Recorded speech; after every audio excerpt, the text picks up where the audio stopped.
Bonjour. Bonjour madame. Monsieur, putain, monsieur!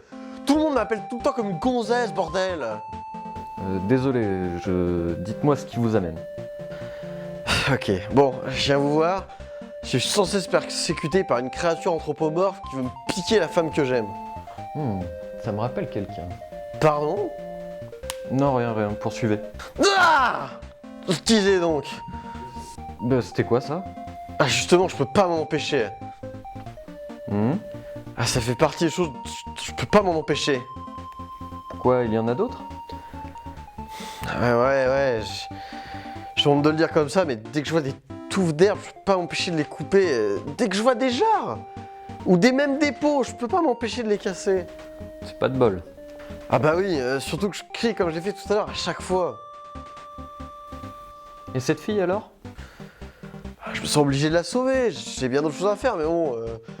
Chasser naturel, il revient au galop. Je dois faire du cheval d'ailleurs. Et c'est ça qui vous persécute? Non, enfin, pas vraiment. Je suis obligé de me bastonner avec tout un tas de monstres pour la retrouver. Et comment vous y prenez-vous? J'ai une grosse épée. Hein. Je vois. Et je cherche beaucoup d'autres objets qui pourraient me permettre d'être plus fort qu'eux, d'avoir l'ascendant quoi. Parce que des fois, ma grosse épée, elle suffit pas. Tiens donc. Non, mais il faut sans cesse que je trouve de nouveaux objets pour me défendre et attaquer. Et si vous ne les avez pas? Ah non, bah non, ça va pas. Vous imaginez? Non, j'arriverai jamais à les battre. C'est impensable, c'est échec assuré. Mais calmez-vous, je ne vous veux pas de mal, au contraire. Vous pensez que vous pouvez m'aider? Pourquoi pas? D'après vous, quelle serait votre vie s'il n'y avait pas tout ça? Si je faisais pas ça... Non, je me ferais chier comme un con là, sur mon arbre de coquillages de pecno là. Ah non, ça c'est pas possible. Tout mais pas ça, non. Alors, comme pour Mario, Link se retrouve de façon récurrente face au trauma infligé par Ganondorf, à savoir le kidnapping de la princesse Zelda et sa volonté de régner sur le monde d'Hyrule. Link recherche sans cesse le phallus. Attention, parenthèse, le phallus ce n'est pas son pénis, c'est la puissance et le contrôle. Le phallus en psychanalyse, c'est vraiment ce qui représente la puissance et le contrôle. Je disais donc que Link recherche sans cesse le phallus, et c'est d'autant plus clair que dans chaque donjon, c'est le phallus collecté qui lui permet de prendre l'avantage sur son ennemi. Il a sans cesse besoin de nouveaux objets pour pouvoir avancer dans sa quête et pour pouvoir détruire les nouveaux ennemis.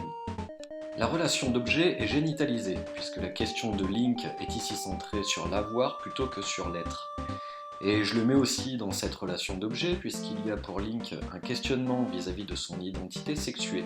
Cette question peut largement être débattue, mais je la tranche ici par facilité déjà, et parce que, avec son style androgyne et l'erreur fréquente qui se fait avec la princesse Zelda, je pense qu'on peut amener une identité sexuée qui prête à confusion. Il y a dans son cas une forte angoisse de castration, car Link angoisse à l'idée de ne pas détenir les objets qui lui confèrent la puissance nécessaire à l'accomplissement de ses quêtes, et à la destruction des divers ennemis et boss. Pour ce qui est du mécanisme de défense prévalent chez Link, je parlerai du refoulement, puisque à chaque épisode, Link il se retrouve de nouveau face à Ganondorf, il se retrouve de nouveau face à la princesse Zelda, il se retrouve de nouveau face à des choses qui sont vraiment redondantes d'un épisode à l'autre, et pourtant lui c'est comme si c'était la première fois, il s'est rien passé, bon voilà, j'oublie un petit peu tout, donc je vais le mettre du côté du refoulement. Pour conclure, on a donc une défense de type refoulement, une angoisse de castration, et une relation d'objet génitalisé. On a donc tout ce qu'il faut pour une structure clairement névrotique, où s'inscrit un syndrome de Gilles de la Tourette. Oui, en effet, on a tous les signes du syndrome de Gilles de la Tourette, puisque selon le DSM-5, ce diagnostic doit associer 2 tics moteurs et un tic vocal depuis au moins 1 an et survenant avant l'âge de 18 ans. Donc là, pour le coup, on est clairement bon. Puisque ici, les tics moteurs sont complexes, ils sont coordonnés, comme par exemple prendre les jarres et les jeter, ou alors couper l'herbe avec son épée, ou encore bien d'autres choses, Donc, avec les cris de Link, on est bien dedans. Donc bravo Link et vivement les nouvelles aventures, ne change rien sinon ce serait quand même beaucoup moins drôle. Merci à tous d'avoir suivi ce nouvel épisode de Psychopathologique jusqu'à la fin. Je vous remercie de le partager si vous avez aimé, d'avoir mis un petit pouce bleu si vous avez aimé. C'est par votre partage et vos clics sur les pouces bleus que la chaîne va pouvoir continuer à avancer, à être visible. Donc merci encore, à très bientôt et abonnez-vous.